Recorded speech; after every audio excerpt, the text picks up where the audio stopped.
Hi there, welcome to Paint the Kitchen Red. I'm Nina and I share Instant Pot tips and recipes on my blog paintkitchenred.com.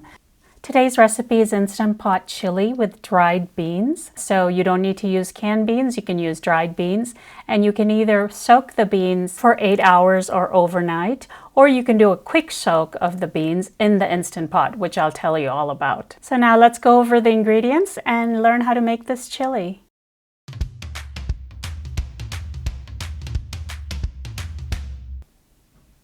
Here are your ingredients for the chili. 1 cup of chopped bell pepper. You can use red or green or both. 1 can of diced tomatoes or 2 cups of fresh tomatoes. 1.5 cups of dried pinto beans. 2 cups of chopped onion. 3 tablespoons of Mexican chili powder.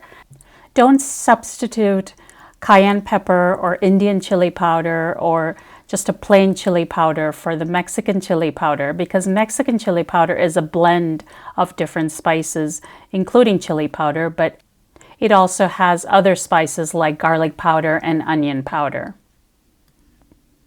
2 tablespoons of minced garlic, 4 cups of beef broth, 1/4 cup of Masa Harina. Masa Harina is a Mexican corn flour that's used to make tortillas.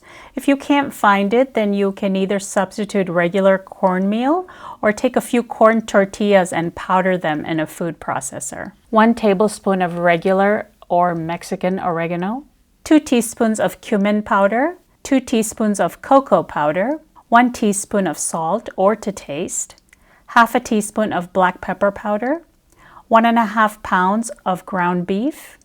Now they're not on this picture. You will also need 2 tablespoons of vegetable oil and 1/4 teaspoon of cayenne pepper if you wish.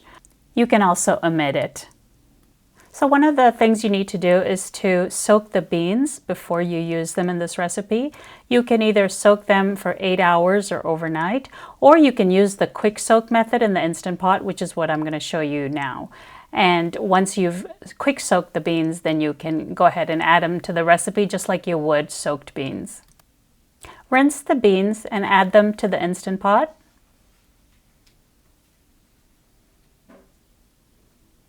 Add enough water to cover the beans plus about 1 inch.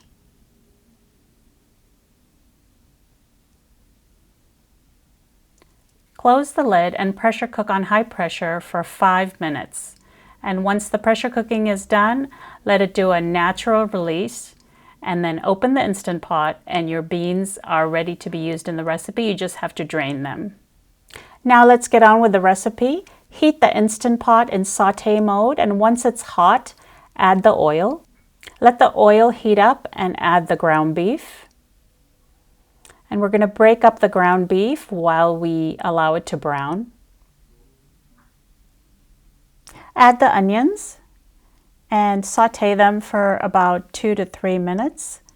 Add the garlic, bell peppers,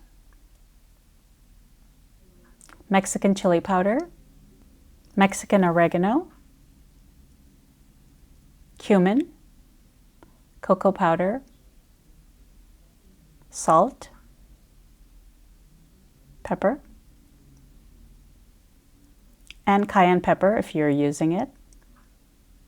And stir everything together until the spices are blended with the meat. At this point you can press cancel. Add the broth.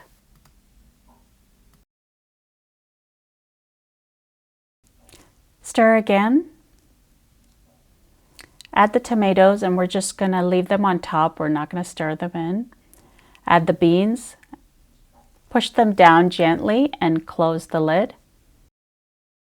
And pressure cook on high pressure for 20 minutes.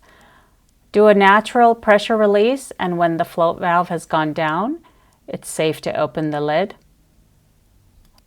Add the Masa Harina or cornmeal and stir it in, and turn on saute mode and allow the chili to thicken.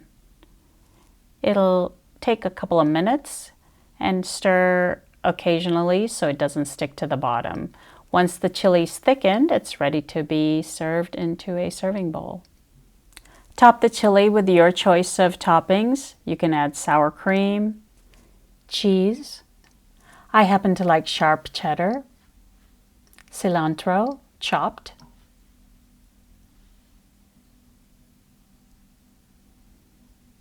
red onions,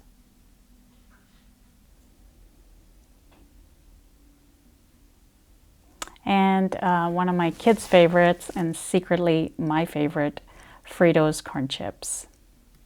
I hope you'll get to try this recipe, which is another favorite on Paint the Kitchen Red.